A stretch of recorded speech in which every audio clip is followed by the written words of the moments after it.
This is the Construction Leading Edge podcast from constructionleadingedge.com and buildermasterclass.com. My name is Todd DeWalt. As always, it's my job to help you, the construction business owner and leader, eliminate chaos and maximize profits. Today, I have an interview for you with Angie Simon. She is the CEO of Western Allied Mechanical, a $100 million a year mechanical contractor in San Francisco, and Angie is also the president of SMACNA, Sheet Metal and Air Conditioning Contractors National Association, a group of around 1,800 sheet metal contractors from across the U.S. And here's what you're going to get out of my conversation with Angie Simon. You'll learn about the 3 DNA statements at Western Allied that are key to their culture. You'll learn about the keys to successful transition of leadership from one generation to the next. You'll hear about one of Angie's favorite failures and what she learned about rolling out a new process at her company. You'll learn one thing that surprised Angie about being CEO and her top priorities in that role. We talk a little bit about unconscious biases, which is interesting. You'll also hear Angie's advice to young people who want to move into a senior leadership position, maybe even into the CEO seat. We'll talk about the difference between diversity and inclusion. You'll hear about a cool project, a summer camp that they're running at Western Allied to get young people into the trades, and why helping your competitors get better is actually good for you. Great stuff. You're going to want to take notes on this conversation. I have a couple of resources I want to share with you before we get into that interview. The construction industry is facing major headwinds. More than 80% of contracting firms report that they're having trouble finding skilled labor, and greatly inflated material costs are eroding the bottom line. To be profitable, you need to be able to do more with less time, less money, and most importantly, you really need to manage your critically essential labor force with greater precision. Let's face it, the inefficiency of old school manual data entry and paper pushing is wasting thousands of dollars in valuable time every day. You need to know what's happening on your job sites in real time. The solution is Struxy labor productivity software. Built on over 50 years of construction tech innovation, Struxy replaces outdated paper timesheets and production reports with software that updates you every hour on labor performance. Struxy labor productivity software tracks your crews in the field down to each individual worker across multiple projects, and allows project managers and job site supervisors to track labor production down to the cost code. Fully customizable reports allow you to establish ambitious but realistic daily production goals and estimate how many crew members and workdays are needed to complete a job on time and under budget. Struxy lives in the cloud. It can be deployed on relatively inexpensive tablets and laptops, and it is incredibly easy to use. Plus, by reducing time clock rounding errors, it will pay for itself on your first project. Visit Struxy.com to estimate your annual savings with their cost-saving calculator and to sign up for a 30-day free trial. That's Struxy.com. Struxy.com. Software built for hard work.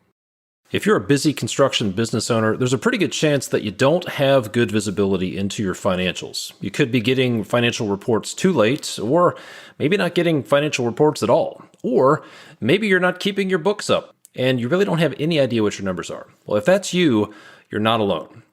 Scott Schweiger said this: "I highly recommend Apparatus Contractor Services. My small startup construction company was over a year behind with its bookkeeping. I was wearing way too many hats, and ultimately the books suffered.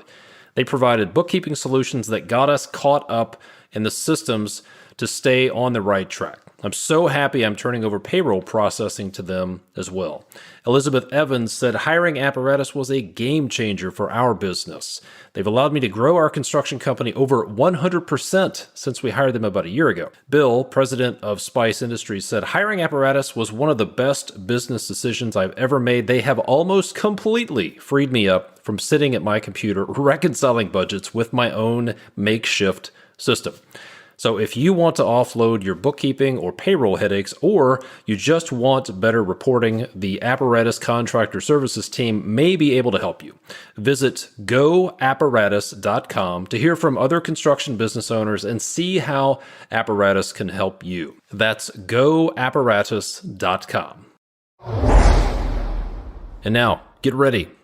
Here comes my conversation with Angie Simon from Western Allied. Enjoy.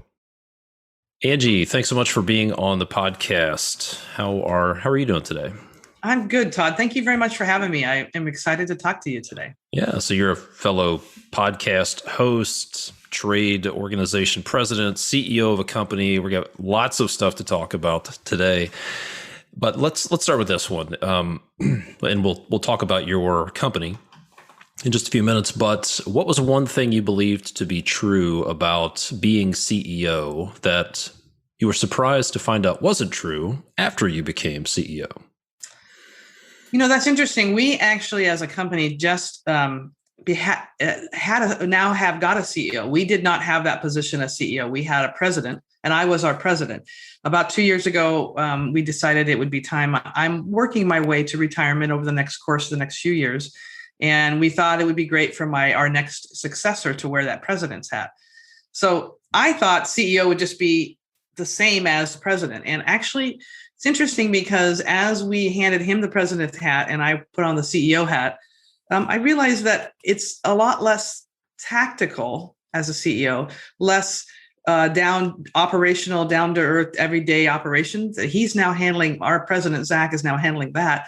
And it gives me an opportunity now to be a lot more visionary, planning, looking forward to the future. And it actually opened up my ability to be able to do that. So I think I did not expect that. I thought it would be the same as being the president, and we would just share those duties. And actually, it has been very enlightening. Yeah. Tell us about your company. What's the name of your company? And give us an idea of the type of work you do and the scale of your organization. Okay, well, Western Allied Mechanicals, we are a design build mechanical contractor. We're located in the Bay Area, the San Francisco Bay Area, and we primarily only work in the greater Bay Area. We design and install the HVAC systems for commercial products.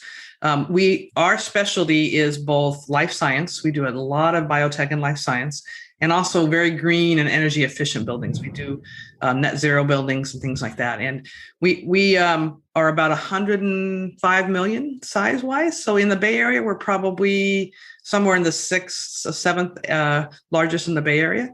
Mm-hmm. And we have a full engineering department. Most of our project managers are graduate engineers as well, because since we design our own projects, it helps to have your project manager have some engineering background as well. But we have been around. We just celebrated our 60th year anniversary, and I've been here 34 of those years. So I'm a little over half of the years of the company. It makes me feel old.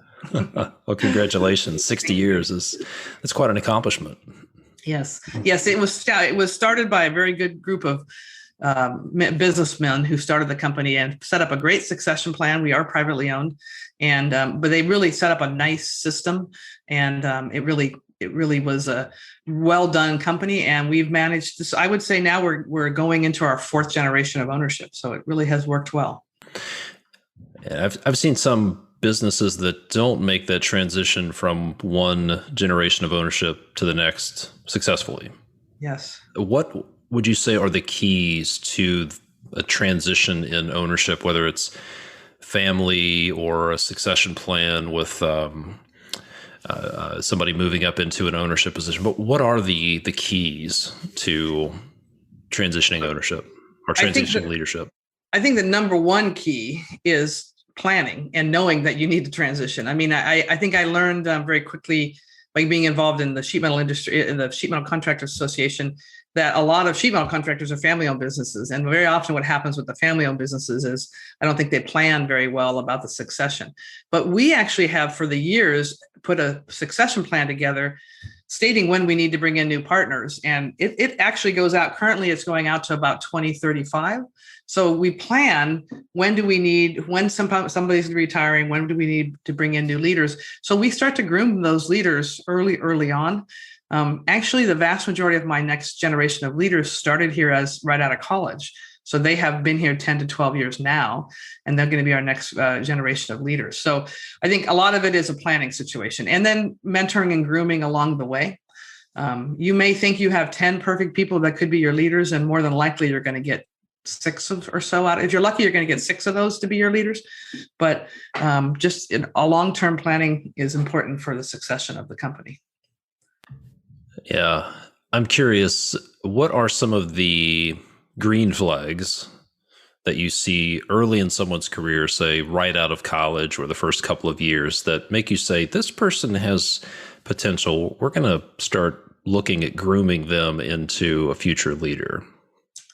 Well, some of those are what we would call our culture or our DNA. And for us, I need to see somebody who's dedicated to teamwork. I mean, that's one of our DNA statements. And teamwork's important. They need to understand that you may be a future leader, but the team around you is what makes you who you are, and what makes Western Allied who we are. Our employees is what makes us who we are. We also we have one of our DNAs is grounded in care, and that's important for us and our leaders as well, that we need to care about our employees and our clients. So, and work ethic. I mean, I guess part of that is an interesting one too. We want every generation's work ethic's a little different, but I need to see somebody who is really excited about the industry, that wants to work hard about the industry, and that they'll give us 110% when they're here, and that they seem to be motivated to get to the next level. So, and I think as we've seen this next generation, if you provide them a path and you give them some direction, they seem very interested in going there. So I'm excited about where we're going with the next generation. How do you communicate or share the potential career path with young people? Well, yeah, that's a good question. We are slowly looking at, adjusting that slightly. We want to let them know there's potential here to be an owner, but not everybody can be an owner, and not everybody will get to be an owner. But we don't want to disappoint somebody who is good, but they're just not at that level. So we're working on incentive plans and things like that we may be starting to initiate. But really, a lot of that is one-on-one mentoring. So talking to them, letting them know that they have potential. Sometimes I think the issue there gets to be that they have potential, but they don't want it. They don't want to wait for the time that it takes. I mean, it's amazing how much you learn your first 5 years. And so right now we have some folks that after 3 years think they're really ready to be the next generation of leadership, and maybe they need a few more years. So trying to keep them interested and not lose their interest and keep them here at the company is very important. So. Yeah, that was one of the things I struggled with. I can remember early in my career, I just wanted to get to the next thing. And I just felt like I could handle whatever was thrown at me, even though I hadn't necessarily been in that situation, but I was so anxious to get to the next thing. And I'm not sure if it was a good thing or a bad thing, but now I realize, like, wow, I should have just settled down. And one of my mentors told me, just let the game come to you. You just focus on doing a good job, deliver results, take care of your people. The game will come to you. And not that I listened to that advice, because I was a pretty impatient guy, pretty hard driving guy, but it is good advice. Just don't focus on the results, let things come to you. But I like that approach. One-on-one mentoring. So it's conversational. Yeah, that's great. And work on your culture. I mean, and work on the culture that keeps people interested in being there. I had that transition point in my career here. I think I'd been here maybe 4 or 5 years, and a friend had gone to a different mechanical contractor, and he had convinced me to interview. So I interviewed, and I found out I was going to get paid a lot more by going over there. But I also realized, why would I leave? I like what I do. I like the people I'm working with. The culture was great. So I just went and talked to my boss at the time and said, you're underpaying me. Let's talk about that. How can I get to that next level in a couple of years? I wasn't impatient, and it worked out really well. I became a partner and president, now CEO. So sometimes it's that turning point in your career that you need to look back and say, why would I leave if I like it here? Is it just about money? And maybe we can work something out, because maybe there's better opportunities. So yeah. Challenge. What is your background? How did you get started? And what did your career progression look like? Well, my dad's an electrical engineer, but he worked for the Navy for down in Ventura, then Point Mugu, and so he didn't really have anything to do with construction. I was interested in math and science when I was in high school, so I ended up going to Cal Poly.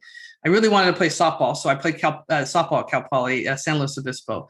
But I also majored in, at the time, environmental engineering because they had an HVAC solar option. And I was very interested in solar energy because of the energy crisis at the time in the late 70s. So ended up graduating.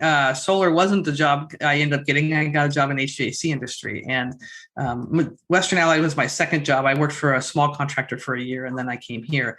And but it just, we do look mostly for engineers, but we also industrial technology, construction management. We would look for any of those type of majors but business to a certain degree too. You can teach what we do. So it just depends on how motivated you are to learn and to want to be here. You mentioned culture, and you mentioned the term DNA statements.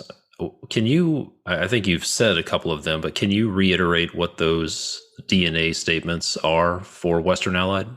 Yeah, sure. We have three of them that we stress. And the first one is driven by innovation. So we want to say that we're not afraid to go to the next step in regards to innovation. And we're pretty proud of the fact that we're willing to try almost any innovation, and we want to be innovative. Grounded in care, which is for both our employees and our customers. And then the third one is dedicated to teamwork. And teamwork in construction is just the number one thing. I mean, I think that's what made me, I love sports, and I played a lot of sports and played sports softball in college. And that's that drew me to the construction industry, because the teamwork that we have, not just within your own company, but particularly with your clients and in design build with the entire team, really drove me there. And so our taglines that we engineer better environments, but really those core DNA statements are what makes us as a company. So. Great stuff. In your role as CEO, what are your top 2 to 3 priorities? Well, for the next few years, one would be our CFO is retiring next year. And so one of my top priorities is to work with him and his department to find a new CFO. So we're starting that process right now. And I really want to be pretty engaged in that and help. I think I can take that burden off our president, since I'm very involved. I can be very involved in the accounting and the finance side. I'm probably the most involved in that right now. But the other one right now is just, we're going through a lot of transition, and we have a lot of young owners coming up, and a lot of us older ones are starting to retire. We need to just make sure that what we have is sustainable and repeatable, and we can make it go forward.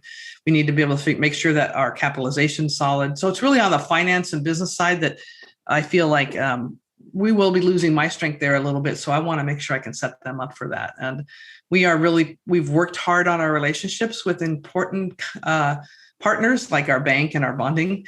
And we currently are really proud to say we have no personal guarantees on any of that, which makes us really happy. And I can see if I can keep us going forward that way, make us strong. So we need to look at our capitalization as some of us senior partners retire.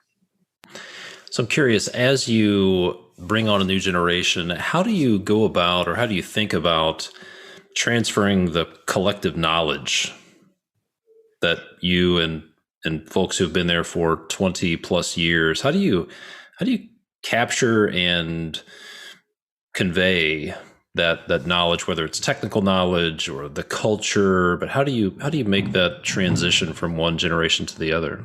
Well, it's a challenge. I mean, and it depends, but I will say back in about 2016, so that's now been 4 and 5, 6, almost going on 6 years.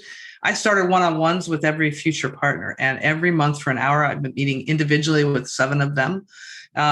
And we hit every topic from business to how do you deal with people, to, technical stuff, tactical stuff, just to review what's going on with them. And that has helped, I think. We also learned that of the group of young partners coming up, some are going to have more strengths in finance. Some are going to have more strengths in operations. So we're slow, and some are maybe in marketing. And as we start to feel them out, we have them focus on that. So we've been, we started handing over things like, insurance. Somebody needs to, I kind of had covered a lot of it, for a while, because we weren't as big as we were.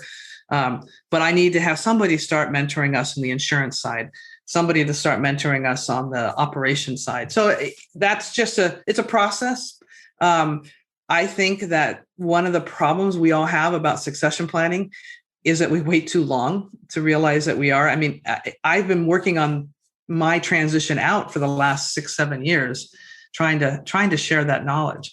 And I think I will continue on for the next couple of years, more on a part-time basis, where I probably won't sell. We as partners sell our volume too. So I'm a salesperson. I sell my volume. I take care of my clients. That's the part I think I'll slowly retire out of, and I'll continue to help transmit my knowledge on the business side. So one more CEO question. What advice would you give to a woman in our industry who wants to move up into the CEO, or let's say a senior leadership role? Well, first I would say you have to kind of, like you and I talked about a little bit, you need to put your head down and work hard. I think a woman's going to need to work a little harder even, and just because we have to show people more that we can handle the work than a guy might be able to do. But I also would say, don't take no for an answer. But don't always think you're going to get the answer you want right away. There's always a time and a place for an answer, meaning that I know I need to get this answer, but maybe this is not the right time to ask that question. Let's figure out when the right time is to ask that question, or push for that change or push for that initiative. I think as women, we don't have as much confidence sometimes, and we don't promote ourselves as much as we should. And I think one of the things that's helped me over the last 5 to 10 years is our women in construction leadership groups.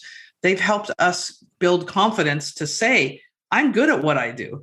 I never said that before. I always just said, I got my job because I was just outlasted everybody. That's not the case. I know what I'm doing and I'm good at what I do, but I think women need other women to help support them. So I would probably also say it doesn't have to be a woman mentor in your company, because there may not be one if you're trying to get to that point. But go look outside. I mentor with a number of general contractor women who I've had friends, the CEOs of general contractors, call me and say, will you mentor this person? I want her to be next on our executive level board. Great. I'd love to have lunch with her every couple months and we talk about things. So go look for that mentor to build your confidence. Yeah, that issue of confidence is one that has come up several times with women CEOs and business owners whom I've worked with. What is, other than being part of a group and having some community, what is one exercise or piece of advice you would give to someone who wants to improve their confidence? Well, like I said, joining that women's group would help, because they do give you support. They have your back. But maybe actually public speaking to a certain degree is also one way to build confidence. I mean, you get better at what you do when you public speak, if you're willing to do that. Unfortunately, what happens is you need to open yourself up. You need to be a little bit vulnerable to be able to get the confidence that you need to have that. And I will tell you, I mean, for example, I had no idea how much it really meant for to the ladies involved in the sheet metal industry, and on the union side and on the trade side, and also on the contractor side, that I was the first woman president of SMACNA. I didn't think it was a big a deal. And then the next thing I know, they all thought it was huge. So those are the kind of things I think sometimes I've always just put my head down, done my job, worked really hard. And I think I started in the last 5 years realizing that, you know what, I do need to get out there and talk about this, because it isn't a big deal, and it's important for women to see that. I was on a panel and we were talking. It was 3 women who were pretty successful. And the young lady in the audience asked, I don't understand why none of you wanted to be president of your companies when you were coming up. She says, I want to be president. I see you guys and I want to be president. And I said, well, we didn't see anybody like us at the time. So we didn't think about it because it wasn't there. So again, it's a matter of, now that we have women in those positions, those women need to help, bring the next ones up. So, yeah, that's great advice. And I really like the idea of public speaking. What I found is confidence. Some people have there's a myth about confidence that says that when I get confidence, then I'll take action. And the truth is, you will get confidence after you take some action, after you go through some discomfort. So confidence is on the other side of discomfort, whether that's public speaking, stepping up to lead a project. Maybe it's an internal project, maybe it's a client project, but you're going to have to get comfortable being uncomfortable if you want to get confidence. I 100% agree with you on that. And there's two things I'd say on that one. You're also going to fail sometimes. Absolutely. And failure will help you to a certain degree figure out how to gain that confidence. And I totally agree with you. I've seen that same thing happen with me in that I'm an engineer. I wasn't one who wanted to be in front of a bunch of people. And this whole executive board and getting into becoming president of SMACTA, that speech in front of 1,800 people for me was very intimidating. And I built up to it, tried to get to that. And I have a son who's in journalism and he helped me a lot with it. But you get to a point now, I think now going out, it's been almost 2 years now because I got extended. I'm a lot more confident. And I really actually realize now everybody in that audience is my friend. So once you start getting that comfort level that people are there to help you and support you, it becomes a lot easier. Yeah, great advice. So you mentioned failure. So I'm curious, as you look back over your career, how has a failure or apparent failure or a setback set you up for later success? I have one good story there on that one. We, as partners, with the way we had our operation set up, I was the president of the company, but we didn't have an operations manager. We were relatively small. So all of our partners, we did the selling and we oversaw the operation. So at one point, we as a partner group decided we wanted to do productivity tracking. We wanted to track in the field and in the shop how we were doing in different codes, different areas, hangers and sheet metal ductwork, how long is it making? We wanted to do that because we wanted to make sure that our estimating factors were correct. So we tried to roll that out. We added a bunch of codes to our field time cards and we asked the guys to fill this in, tell us when you're doing hangers and tell us when you're doing this. And so we did a very poor job rolling that out. And we also did a very poor job of what were we going to do with the data when we got it? Even when we did start to get it, were we doing anything with it? So basically, of course, as you can see, that was destined to fail, and it did. Basically, it was probably 6 months into it. We realized, a quarter of the guys are filling it out the proper way. What are we doing with it when we get the data? And we gave up and we went back to our 5 codes that, the rough in and final and finish and training. That was our codes, right? So we went back to that. And I felt like we blew that. We didn't roll it out well. Go fast forward a couple more years and we started realizing we've grown now. And I gave in to said, we really need an operations manager. We need somebody who oversees our operations. And so what I learned, I brought an operations manager on.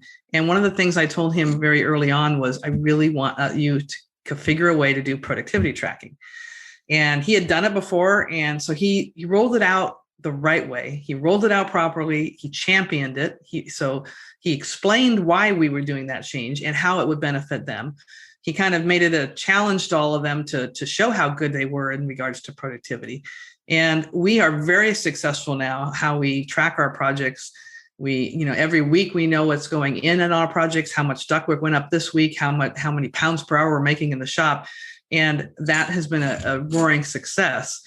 But I think one of the things I learned is that, you need to have the right people in place. And that operations manager, he championed that change. We brought him in. He had the time. They understood why he was there and what he was rolling out. So, yeah, I learned a lot from that failure. And I learned that, maybe for one, change, you need to have the right person in place, but you can't do everything yourself either.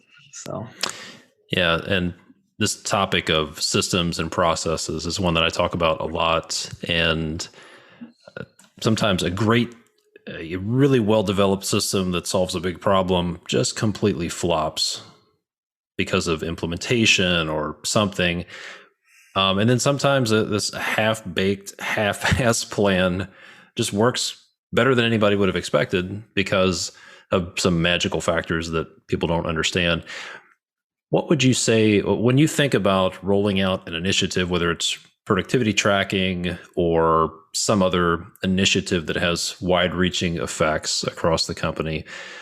What are the keys to, well, we'll start with this. What are the mistakes that you want to avoid when rolling out a process or an initiative? And then we'll get to the keys for success. So mistakes are, you can't roll something like that out without telling everybody why you're doing it and asking them to be a partner in it. It's not going to work if you tell them that this is what they're going to do. They need to be part of that change. They need to buy into that. And you need to find 3 or 4 or 5 champions within the different departments to say, explain to them why it is, sell it to them. They got to buy in on it. Then they can help roll it out as champions of those. So we learned really quickly that if it comes from the top down and we just pound it into them and they don't believe it, they don't understand why we're doing it and the benefits for it, that's going to be failure. But some would say, wait a minute, you're the CEO of this $100 million a year business. What do you mean you have to get buy-in? What do you mean you can't just tell people what to do? Why do I have to go explain? Why do I have to get all Simon Sinek and start with why and talk about this touchy-feely stuff? It's like, we need to improve productivity. We're here to make money. Here's what you're going to do. Why doesn't that work? Well, I think for us, it's about our people. And I mean, we've talked about my DNA and that we're grounded in care. What makes our company who we are is our employees. And we have very smart, very intelligent employees that work very hard, and they want to make what's best for the company as well. So a change like that has to be, if we can demonstrate to them why this change is important to the company, and then they're much more on board with it. I mean, yes. I mean, you just like in the military, I could tell them if I wanted to. I am the person at the top. I could tell them this is what we're doing, but we aren't. The group that we have working for us, it did not sign up for the military. They're not going in the military, and they don't say yes, ma'am, no, ma'am, okay. I mean, they have their own minds as well, and I really want them to believe in what they're doing. And I want them to believe in the reason they're doing it. And I think as we establish that team and they see that and the team understands the benefits of what we're doing, it's a much better way to roll things out. Yeah, absolutely. I did the whole, this is the system, this is what we're doing, and try to tamp it down the throats of everybody involved because there's a big problem and I'm the boss. It's my job to figure this stuff out. And I was always disappointed at the results. And it was clearly my people's problem because it's not my problem and the process is great. But what I've learned is if I can clearly define what winning looks like this is what we want to accomplish. This is what's in it for you. And actually, if I can get them to say what's in it for them or what they would like about it, and then let them do most of the development of the process, and they come up with the plan, as I like to say, people will run through walls to execute on that what might appear to be a half-ass, half-baked plan that they were part of developing. Right. And they will find every obstacle, every reason the perfect plan that you try to shove down their throat won't work. So absolutely. And I think even more so with our next generation of leadership, I think that they really, really need to know the purpose and why they're doing it so that they can be involved in it, and they need to support it. And I'm not saying, Todd, that we obviously I had my own set of failures and we learned this the hard way. But I do think that my employees now understand how important it is that we want them to be part of our team. And the next generation is very much, we need to have some social purpose, and that's important for our next generation as well, and share why we're doing things. So you're right. You've got it nailed there on the head. So. You mentioned the military. One of my favorite books on leadership is Extreme Ownership by Jocko Willink, former Navy SEAL. Yep. And it's either in that book or the follow-up book, The Dichotomy of Leadership. He tells a story about they were given a mission in Afghanistan or Iraq, and the response was, like, his immediate response when he saw the orders was, well, this is bullshit. This is a suicide mission. We can't do this. And he had to get it straight in his head, and he realized why it was important. He had to get clear on that. And then he went to his troops and said, here's what we're doing. We have to go out and run these missions now with Iraqi National Army folks who were not the best soldiers, had questionable loyalties, all these problems that led him initially to say, this is a suicide mission. But then he explained to them why. He said, what's going to happen if we don't get these guys up to speed? And some of his SEALs said, well, we're going to be here. And he said, that's right. If we don't get these guys up to speed, then we're going to be running these missions for the next 10 years, and your sons are going to be here defending this country, running these missions. That's why it's important. And he said, anybody have any more questions about the mission? And his exact line was, there were no more questions because the most important question had been answered. Why? Why? Yep.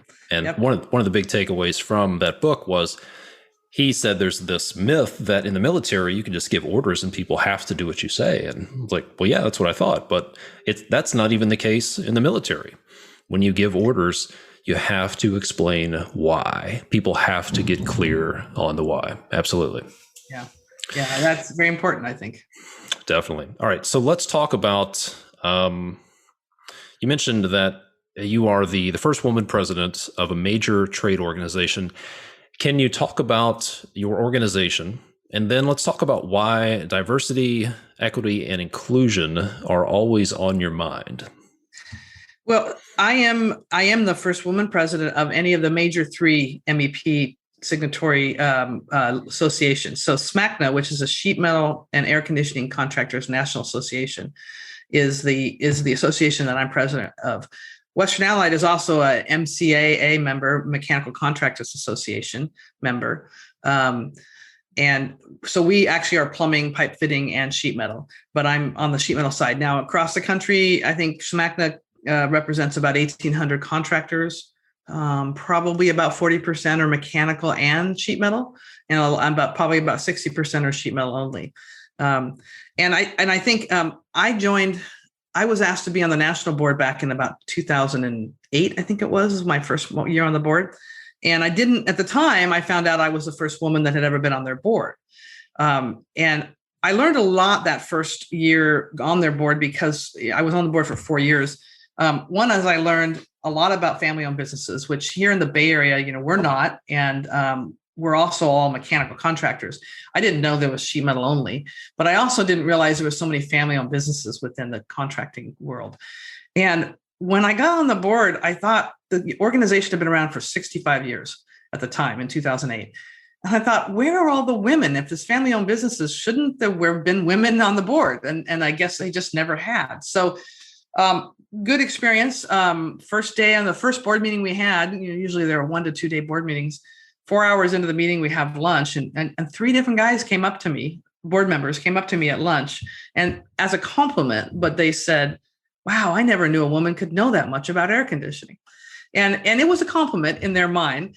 And I just thought, great, well, I'm going to show you a lot more than that. I mean, I don't know why, but again, to their benefit, they were impressed with complimenting me, but I realized at that time that they obviously don't see a lot of women in the business. So I ended up 4 years on that board. And I also, in our Bay Area, we have a large board, and I was always our only woman on the board. And in most of my meetings and job sites, I was usually the only woman, and I got used to that. And then fast forward, I got off the board. They were really looking forward to me going through the chairs, but I kept saying no because I had kids in high school and I was trying to get, juggling all of that. Finally, eventually, when they called me the 5th year off the board, my son was a senior. I'm like, and my younger one was a senior. I went, okay, let's do it. So I went through the chairs and became the first woman president. And then with COVID, I now became the first president that SMEC has ever had that's had 2 terms because they extended my term due to COVID. But so, one of the goals was to get around to all the contractors, the different associations, and, just show them that I am no different than any of the other presidents that have come through. I run my business. I know what I'm doing, and that basically a woman can handle this job. So that's been an important part of the message we were trying to get across. We have started a lot of women in construction leadership groups, both locally and nationally. But also we are really, really working hard right now on diversity, equity, and inclusion. And that kind of ties into women in the industry because that's part of that. But our industry is a very white male industry. So we really do need to do a better job at offering and encouraging minorities into our industry.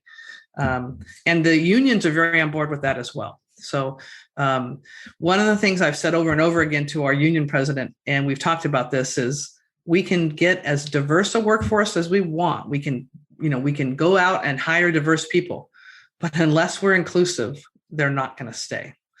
And that's the challenge we have first. I think women in our trades are about 4% of our trades. 4% is very low. It hasn't moved much in the last 20, 30 years. And I think it's because we get women in as apprentices and they never make it through the 5 years because it's not a very inclusive place to be. So we need to start that. And that's what we're really focusing on as an association, as an industry. The 3 major MEP associations are working together, as well as the 3 unions are working together to start with some at the apprentice level, to start with training about bias and unconscious bias and inclusion and harassment. But we also need to do it at the management level as well. So it sounds like being diverse is interviewing and hiring a diverse portfolio of candidates, and that being inclusive means keeping them and creating an environment where they'll stay. Is that accurate? They feel like they belong. I mean, you need to feel like you belong. Yep. Yeah. So what are the 1 or 2 biggest problems that need to be solved to make the workplace more inclusive for women in the trades, and maybe even to make the workplace more inclusive in the skilled trades? I think I can speak to that a little bit in that I've seen such a change in our industry here in the Bay Area. So California, for the last 15 years, I think they probably started about 15, 16 years ago, every 2 years, we have to do, anybody that manages people, we have to do sexual harassment training. And when we started that 16 plus years ago, I always sat in on the session with my foreman, because generally with my foreman, we're always guys. So I was one of the women in the room, and then the trainer was a woman. So I always sat in with them. And 16 years ago, when that session, those 2-hour session of sexual harassment, it was jokes and they were laughing and they were talking about, it was an old boys network still. And in the last 16 years, by doing this every 2 years, and the generations that are coming up and educating people, and the fact that their company is owned by a woman, it's led by a woman, not necessarily owned by a woman, but led by a woman. I saw major changes in my field forces and their acceptance of everything. And the fact that they take a lot of this much more seriously than they ever did before. So I really feel like, our next generation, the millennial generation, who get a rough rap all the time, are a very inclusive generation. And we're going to see that change just because of that generation. But education, and so they understand what an unconscious bias is. They understand what there is such a thing as white privilege, that they need to understand what those definitions mean and how they do affect you. And, it'll change as the generations go along. We, as a unionized force, we're trying to sell our contractors on the fact that the owners, the Googles, the Microsofts, the Amazons, they're going to require this. You're going to see that they're going to require a diverse workforce, and we all need to make sure we educate. So I think the number 1 step is education, both at the incoming level, but also at the senior levels, is probably the number 1 thing. Yeah, I want to talk about the term unconscious bias, but that's a great point. I remember 25 years ago, commercial project owners started saying, hey, show me your safety record. We only want to work with contractors who work safely. And 25 years ago, a lot of contractors were like, what do you mean? You don't need to see any of my information. I don't keep track of that stuff. I'm a good contractor. I deliver good results. But owners were concerned about more than just scope, schedule, budget. And we're seeing the same thing with like LEED and green and environmental concerns. I think at some point they'll be looking for productivity. They'll have requirements on productivity and project waste and things like that. So to expect large clients to have requirements for diversity and inclusion is to be expected. So talk about unconscious bias. Like, what's an example of an unconscious bias? Well, first of all, what does that mean? And then what's an example of one that comes to mind that is not so helpful for inclusion in the workplace?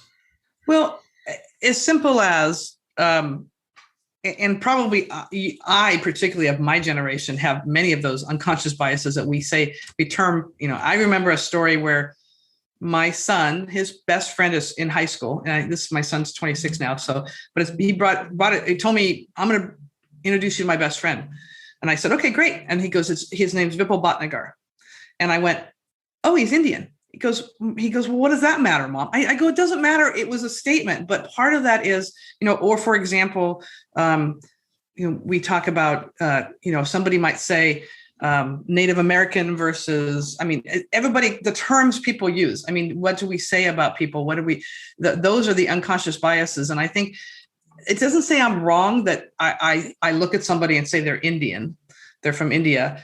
That's not necessarily wrong. But in my son's mind, the fact that I identified him and called him out as Indian made him say, well, but why? What are you saying about it? I said, nothing. But again, that's an unconscious bias. That's the generation that I came up in. That's what you looked at. And I'm proud to say here in our office at Western Ally, we are super diverse. We have folks from everywhere, and women, men, different colors. And in the Bay Area, we're super diverse. And we've been very diverse in regards to our sexual preferences, everything in the Bay Area. So that's the next step, is the next generation. And I do think we are looking at it as, like with safety, that it is going to take a 10-year run of this for us to get this and build this into our DNA within our construction culture. And the contractors need to hear that the owners are going to start requiring it. So the contractors are kind of being twisted into doing it. Whereas I think the next generation of leaders and our contractors will want to do it.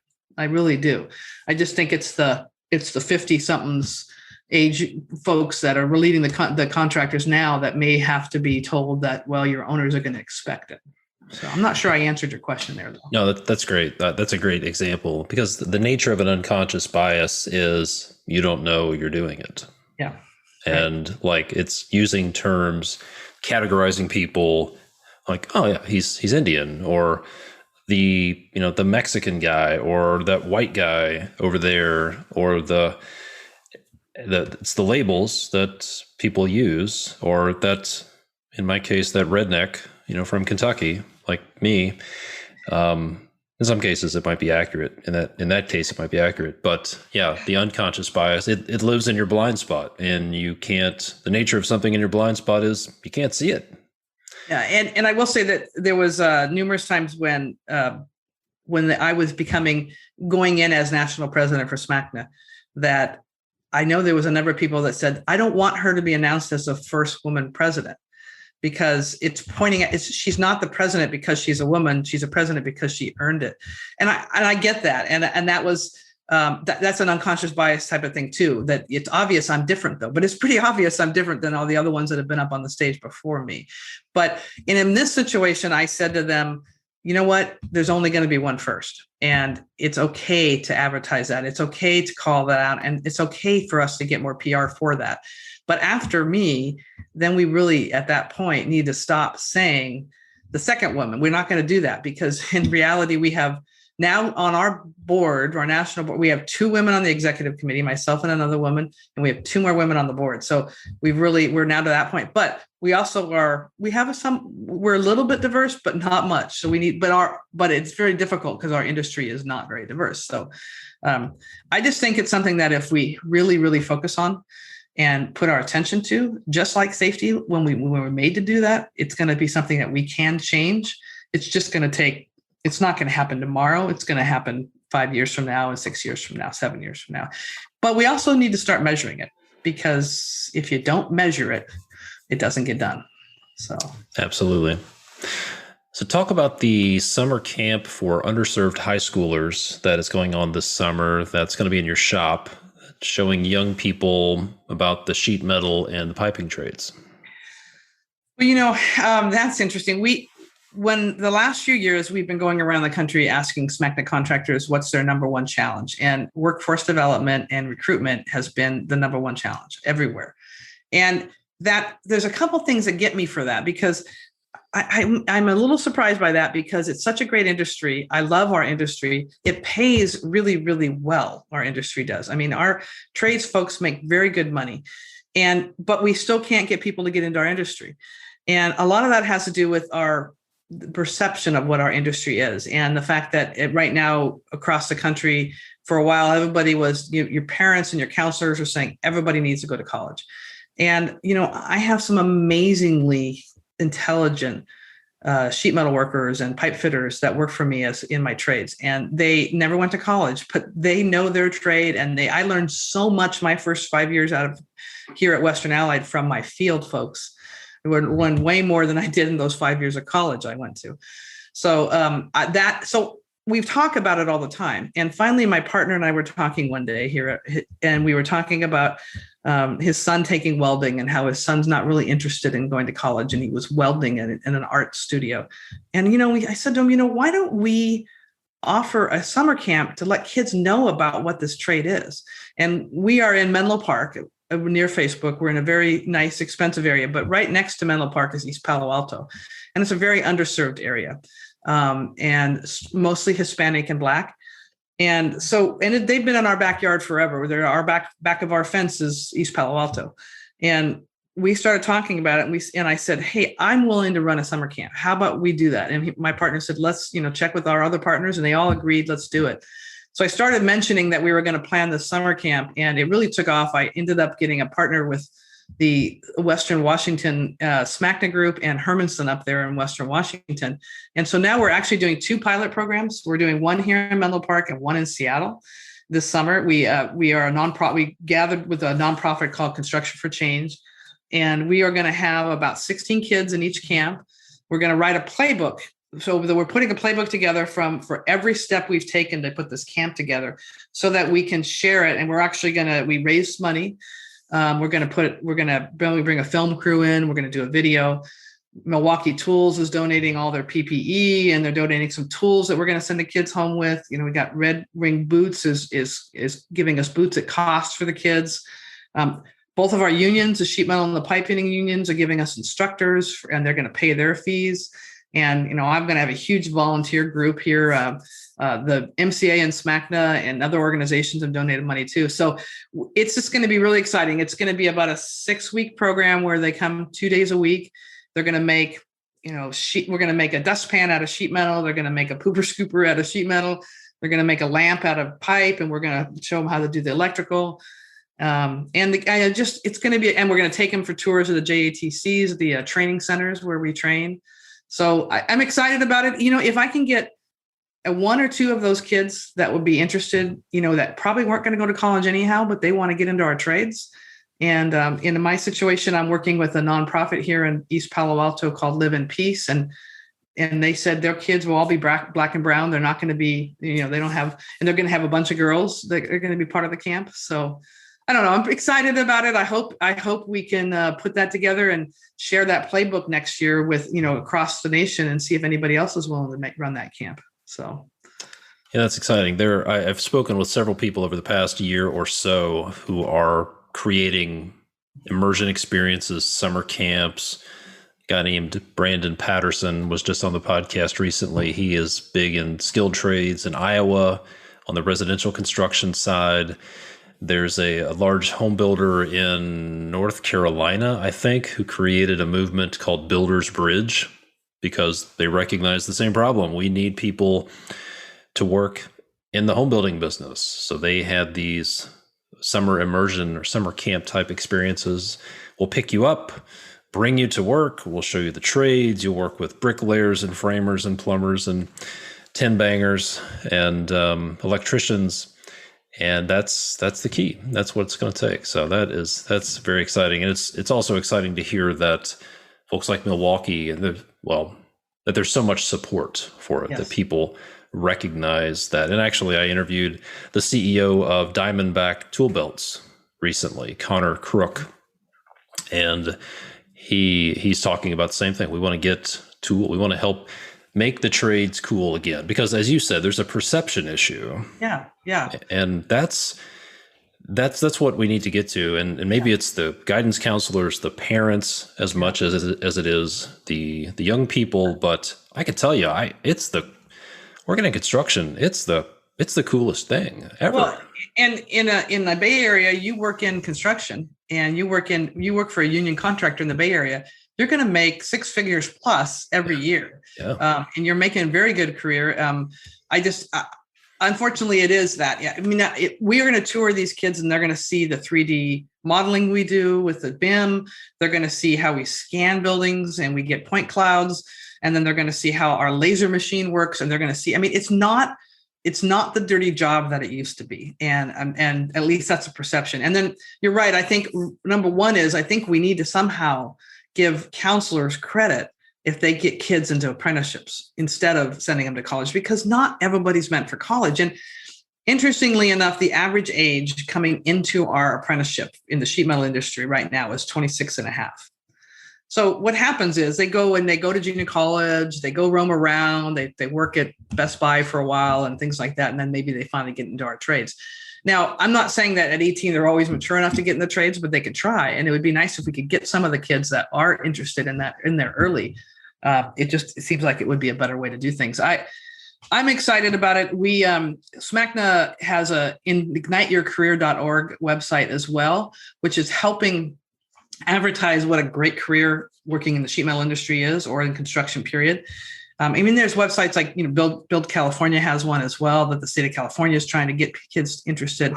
But igniteyourcareer.org, if we get somebody who's interested, we send them to, we send that information to their local area, wherever they're at. It is one of our biggest focuses, but I guess I got tired of everybody, our shops are no longer, we don't have shops in our schools. And we have a bond measure in California to get more shops back in our schools, but nobody's doing it, not here in the greater Bay Area anyways. And I guess we just kind of got tired of hearing everybody complain about it.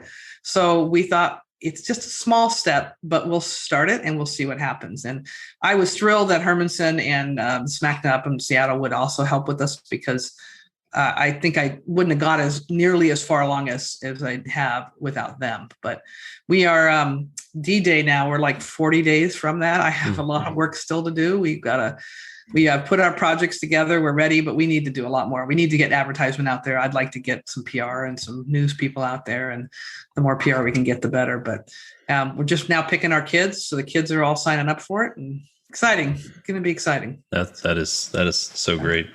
Let's talk about SMACNA for just a few minutes. What are some of the most common challenges, other than workforce development, that members in SMACNA are facing right now? What are the biggest roadblocks or challenges that you're seeing your members face right now? Well, this has been a really unique year and a half. I think that has challenged us. I mean, I will say that the residential market has picked up some, because it seems like everybody's staying home more and they're needing more air conditioning. But we face it. SMACNA is a union organization, and we do face a challenge. The technology, getting contractors to embrace the current technology is important. And I think one of the things we're starting to see, though, is that our owners are also going to require things like prefab and modularization. I mean, they're going to say, I want to build this module. I want you to build this module and bring it onto the site and stick it in there and get it in. So basically on-site delivery, just in time for deliveries. So we need to, as contractors, embrace technology and be willing to go where the owners want us to go. And we also, I think the one thing I've said is we also, because of the current drive for modularization, we need to team more often with the plumbing and electrical contractors. It's important. You can't, you want to build a hospital room that you can actually just put in a prefab hospital room. We need all the trades in there at the same time. And so maybe they go to a warehouse and they put that all together in a warehouse, and then we deliver it to the site and we install it. So I am excited that this year we had made some major strides working with the MEP trades. We hosted an MEP innovation seminar online recently. It was the technology seminar that MCAA usually hosts, but we teamed with NECA and SMACNA. So all three of us put it on, because technology really affects all three of the MEP trades. And like I said. So I think those things are very important. SMACNA contractors, always our relationship with our union is something we work on. We were doing a great job on a national level, but it's really about your relationship at your local level with your union. You need to be partners with your union partners, and in different areas have more success than other areas. So that's always one of the more important things to work on too. Got it. One last question before we talk about where people can connect with you. One of my favorite questions to ask is this one. What is something you believe to be true about business that some might think is a little unconventional, maybe even crazy? Well, for me, probably ties in a little bit to that last question. I've always been one who have wanted to help my fellow contractors, my competitors. And typically in the Bay Area, like my SMACNA contractors, I'm willing to give them and help them, give them any information they want, because it's rising tides rise all boats, right? I mean, if we help our competitors become better, then they become better competitors, our industry becomes better, and there's enough work out there for all of us. So for me, our reputation and our repeat business helps us get work, but I want to help my competitors be better too. And I think people think I'm a little crazy sometimes. They say that's your competitors. But I've always felt like if I can share best practices with my competitors, then they become better, and then we have better competition. That's just me. So yeah, I actually just published a podcast with a friend of mine named Russ Little, and he used the term for this that I'd never heard before, which is co-opetition. Oh, I like it. Co-opetition. And at first, when he first said it, I thought, did he garble up a word? And like, what is that? He made a new word. It's co-opetition. It's cooperation, competition, and it's good for everybody. And that's what I found the same thing. It's the more people who are doing the same thing, the bigger the demand is. It's all about the industry. It really, if we can keep our industry healthy as a construction industry, then if our industry is healthy, then we as contractors can be healthy. So. Yeah. If you zoom out far enough, we're all in this together. Even if it's a competitor, client, if you zoom out far enough, you'll find that you're all in the same circle somehow. Right. And it's in your best interest to cooperate. Yeah, great stuff. Well, this has been fantastic. Angie, if folks want to contact you or they want to find out more about your company or about SMACNA, where are some places that they should go? Well, westernallied.com is my company's website, and smacna.org is our SMACNA website. SMACNA just rolled out a brand new website, so as of 3 days ago, so it's in trial and we're working on it. I am on LinkedIn, and you can find me there. As I shared at the beginning, I do host our SMACNA podcast. It's more technical stuff for SMACNA contractors, but it's Let's Talk Shop, and it's on Apple Podcasts and SoundCloud. So basically, I think if you Googled Angie Simon, you're probably going to be able to find most of those connections. So great stuff. Well, this has been fantastic. Thanks so much for everything you're doing, and thanks for being on the podcast, Angie. Well, thank you very much, Todd. I really enjoyed the time. If you're a busy construction business owner, there's a chance that you don't have good visibility into your financials. You could be getting reports too late or not getting reports at all. Or maybe you're not even keeping your books at all, and you really don't have any idea what your numbers are. Think about these questions. Are your jobs really profitable? Do you even know? What's your real overhead, and what does it mean to your earning potential? If a bank asks for a balance sheet, do you even know where to start? Look, if you want to offload your bookkeeping or payroll headaches, or you just want better financial reporting, the Apparatus Contractor Services team can help you. Visit goapparatus.com to hear from other construction business owners they work with and see how they can help you. That's goapparatus.com.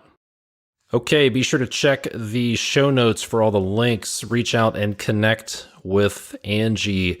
And most importantly, implement something. Take something away from this podcast that you can implement, put it into your business, put it into your job, but do something with this information. As always, I appreciate the ratings and the reviews. If you could take a moment and leave a rating or a review on the podcast player that you're listening to this on, I would greatly appreciate it. And if there's somebody that needs to hear this, if you could share this episode with them as well, that would be fantastic. You can reach me at constructionleadingedge.com. If you're a construction business owner and you need some help laying out your goals, putting together a strategy to get over some roadblocks, to scale your business, eliminate some profit bleeds. If you just want to talk through some things and you're a business owner, I want to help. Go to constructionleadingedge.com, click the red button that says schedule a free call with me, and we'll get on a call. You can also head over to buildermasterclass.com. Lots of resources there, eliminating communication chaos with your customers, change order chaos, lots of other stuff and resources over there as well. And if you're struggling with how to deal with lumber prices and you'd love to have some material price escalation language to put in your contract to mitigate that risk and protect your profits, then go over to buildermasterclass.com/lumber. and put your information in there. I'll send you that material escalation clause language, and I'll send you a replay of a webinar I did with a few builders and a buying group. And you'll find out what's going on behind the scenes of this lumber price craziness and what you can do about it. As always, thank you so much for listening. My name is Todd DeWalt from ConstructionLeadingEdge.com. I'll see you next time. More than 80% of contracting firms report they're having trouble finding skilled labor, and greatly inflated material costs are eroding the bottom line. Look, to be profitable, you need to manage your critically essential labor force with greater precision. The solution is Struxy Labor Productivity Software. Fully customizable reports allow you to establish ambitious yet realistic daily production goals, or as I like to say, what winning looks like, and estimate how many crew members and workdays are needed to complete a job on time and under budget. Struxy lives in the cloud, and by reducing time clock rounding errors, this is a big deal, it will pay for itself on your very first project. Visit Struxy.com to estimate your annual savings with their cost-saving calculator and sign up for a 30-day free trial. That's Struxy.com, Struxi.com. Software